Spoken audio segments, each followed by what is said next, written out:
ന്യായാധിപന്മാർ അധ്യായം 2. ജോഷുവയുടെ മരണം.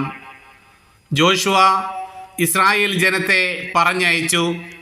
അവർ ഓരോരുത്തരും തങ്ങൾക്ക് അവകാശമായി ലഭിച്ച ദേശം കൈവശമാക്കാൻ പോയി.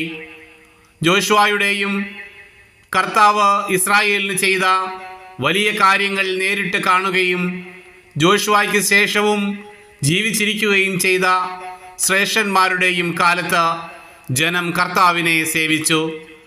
കർത്താവിൻ്റെ ദാസനും നൂനിൻ്റെ മകനുമായ ജോഷുവ 110 വയസ്സിൽ മരിച്ചു.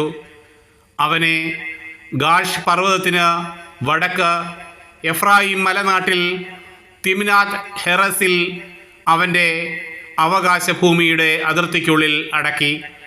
ആ തലമുറ മുഴുവൻ തങ്ങളുടെ പിതാക്കന്മാരോട് ചേർന്നു.